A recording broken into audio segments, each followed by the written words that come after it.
అందరికీ నమస్కారం. Welcome to Geethasri kitchen. ఈరోజు ఈ వీడియోలో నేను మీకు సాఫ్ట్ మైసూర్ పాక్ చేసి చూపించబోతున్నానండి. మెజరింగ్ కప్ లేకపోయినా సరే ఈ విధంగా చేశారంటే పక్కా కొలతలతో చాలా టేస్టీగా వస్తుందండి. లేట్ చేయకుండా వీడియోలోకి వెళ్ళిపోదాం. వీడియో చూసే ముందు ఒక లైక్ చేయండి ప్లీజ్. ముందుగా ఒక గిన్నె తీసుకొని అందులోకి 1 కప్పు వరకు శనగపిండిని వేసుకోవాలండి. ఏదైనా ఒక కప్పు తీసుకొని అదే కప్పుతో అన్ని మెజర్ చేసి తీసుకోవాలండి. ఇప్పుడు శనగపిండి తీసుకున్న కప్పుతోనే 1.5 కప్పు వరకు ఆయిల్ తీసుకోవాలండి.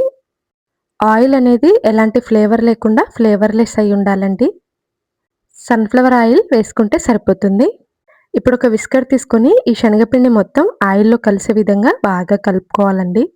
ఎక్కువ కష్టపడాల్సిన అవసరం లేదండి. 1 నిమిషం పాటు విస్కర్తో ఇలా విస్క్ చేసుకున్నామంటే మొత్తం అంతా కూడా కలిసిపోతుంది. ఇక్కడ నేను పూర్తిగా కలిపిన తర్వాత తీసి చూపిస్తున్నాను చూడండి. ఈ విధంగా కలిపేసి పక్కన పెట్టేసుకోవాలండి. ఇప్పుడు మనం మైసూర్ పాక్ మిశ్రమం తయారైన తర్వాత వేసుకోవడానికి ముందుగానే ఒక గిన్నెని రెడీ చేసి పెట్టుకోవాలండి. ఒక గిన్నెని తీసుకొని ఇక్కడ నేను చూపిస్తున్న విధంగా కాస్త నెయ్యి వేసి అప్లై చేసి పక్కన పెట్టేసుకోవాలండి. ఇప్పుడు స్టవ్ ఆన్ చేసి ఇంకొక కడాయి పెట్టేసుకొని అందులోకి 1.5 కప్పు వరకు పంచదారని వేసుకోవాలండి. ఇక్కడ నేను మళ్ళీ చెప్తున్నాను, అన్నీ కూడా ఒకే కప్తో మెజర్ చేసి తీసుకోవాలండి. ఇప్పుడు ఇదే కప్పుతో 3/4 కప్పు వరకు నీళ్లు వేసుకోవాలండి. 1.5 కప్పు పంచదారకి 3/4 కప్పు నీళ్లు కరెక్ట్గా సరిపోతాయండి. ఇప్పుడు స్టవ్ని మీడియం టు హై ఫ్లేమ్లో ఉంచుకొని ఈ పంచదార మొత్తం కరిగించుకోవాలండి. నేను చెప్పిన విధంగా చేశారంటే చాలా సింపుల్గా ఈజీగా చేసేస్తారండి ఈ సాఫ్ట్ మైసూర్ పాక్ని. మీరు మళ్ళీ ఎప్పుడు చేసినా కూడా ఇలా సింపుల్ ప్రాసెస్లో చేయడానికి ఇష్టపడతారు. ఇక్కడ నేను పంచదార మొత్తం పూర్తిగా కరిగిన తర్వాత తీసి చూపిస్తున్నాను చూడండి. పంచదార మొత్తం ఈ విధంగా కరిగిపోయిన తర్వాత ఇప్పుడు స్టవ్ని మీడియం ఫ్లేమ్లో ఉంచుకొని ఇలా కాస్త నురగ వచ్చే వరకు కలుపుకుంటూ ఉండాలండి. మధ్య మధ్యలో పాకం అనేది చెక్ చేసుకుంటూ ఉండాలండి. ఇక్కడ నేను పంచదార కరిగిపోయిన 3-4 నిమిషాల తర్వాత తీసి చూపిస్తున్నాను చూడండి. పాకం అనేది ఇక్కడ నేను చూపిస్తున్న విధంగా లైట్గా తీగ పాకం వస్తే సరిపోతుందండి. చూడండి, ఇక్కడ నేను చూపిస్తున్న విధంగా ఇలా చక్కగా తీగ పాకం అనేది రావాలండి.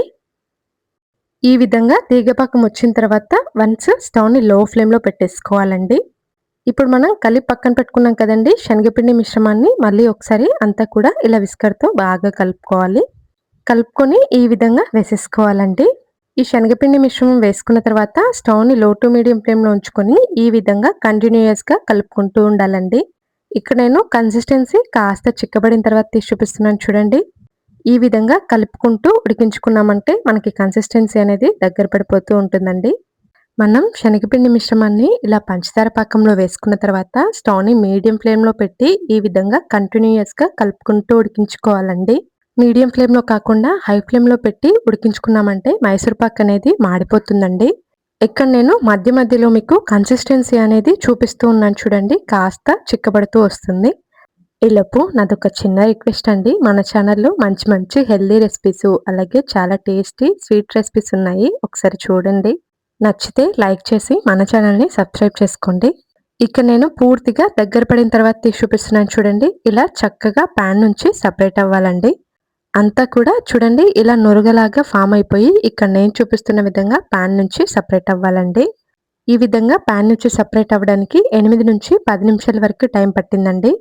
ఈ విధంగా సపరేట్ అవుతున్నప్పుడు స్టవ్ ఆఫ్ చేసుకొని అంతా కూడా ఒకసారి కలుపుకొని ఇప్పుడు మనం ముందుగా పక్కన పెట్టుకున్నాం కదండి ఆ గిన్నెలోకి దీన్ని వేసేసుకోవాలి.